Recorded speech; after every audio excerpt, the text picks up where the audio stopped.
తనపై దాడి చేసిన ఒక రేపిస్టును బెయిల్పై విడుదలైనందుకు పూలదండలతో సంబరాలు చేస్తున్న పరిస్థితిని ఆ బాధితురాలు గమనిస్తే అసలు ఎంత మానసిక వేదన ఆ బాధితురాలు అనిపిస్తుందో, అసలు అది ఎంత తీవ్రంగా ఉంటుందో, ఎంత హృదయ విదారకంగా ఉంటుందో ఎప్పుడైనా మనకి అర్థమవుతుంది. అసలు సమాజంగా మనం అసలు ఎటు వెళ్తున్నాం. శారీరకంగా జరిగిన దాడి ఒక ఎత్తు అయితే, టీవీ స్క్రీన్పై నిందితుడికి పూలమాలలు వేసి సంబరాలు చేస్తూ ఊరేగిస్తుంటే ఆ చూసినప్పుడు ఆమె మానసిక స్థితి ఆ నిజానికి రెండోసారి అత్యాచారం జరిగినట్లు అనమాట. అది పూలదండలు నేరస్తుడి మెడకు వేసినవి కాదు, నిజానికి ఆవిడకి వేసిన ఊరే అనమాట. అది న్యాయ పోరాటాన్ని సమాజం కాల రాస్తుంది నిజానికి. అసలు దీని మీద ఎలా మాట్లాడాలో కూడా అర్థం కావట్లేదు. అసలు ఆవిడ చేస్తున్న పోరాటం ఎవరి కోసం? అది రేపటి రోజున ఎలాంటి ఇన్సిడెంట్ జరిగితే ఆ బాధితులకు కూడా ధైర్యం వస్తుంది. సో ఈ పోరాటం ఆవిడ చేస్తున్న సమాజం కోసం. ఇంత ఘోరానికి ఒడిగట్టిన వ్యక్తిని దేవుడిలా ఊరేగిస్తున్న ఈ సమాజంలో అసలు ఎవరైనా బతకాలనుకుంటారా? న్యాయ వ్యవస్థపై, చట్టాలపై, తన చుట్టూ ఉన్న మనుషులపైన ఆమెకు పూర్తిగా నమ్మకం పోతుందన్నమాట. అసలు సమాజం యొక్క నైతిక విలువలు ఎంతగా దిగజారిపోయాయో దీన్ని చూస్తే అర్థమైంది మనకి.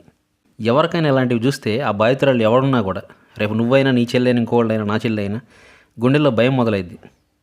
తప్పు చేసిన వాడి వారికి ఎంతమంది జనం ఎంత బలంగా ఉంటే ఒంటరిగా పోరాడుతున్న తనకు, తన కుటుంబానికి అసలు రక్షణ ఉంటుందా? ఇన్సెక్యూరిటీ ఫీలింగ్ రాదు ఎవరికైనా.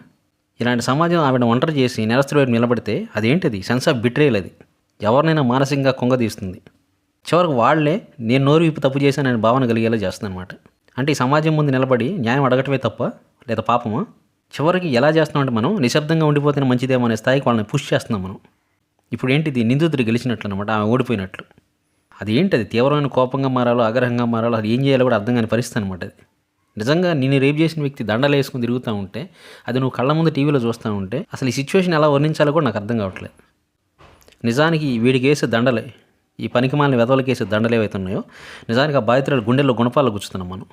ఇది కేవలం ఒక బాధితురాలి మానసిక స్థితి మాత్రమే కాదు, ఒక సమాజంగా మనం ఎంతగా నైతికంగా పతనం వైపు సాగుతున్నామో తెలియజేసే సామాజిక దిగజారుడుతనానికి నిదర్శనం. నిజానికి ఆవిడని మనం సామాజికంగా, మానసికంగా సమాధి చేస్తున్నాం అనమాట. అసలు సిగ్గుతో తలదించుకోవాలి మనందరం.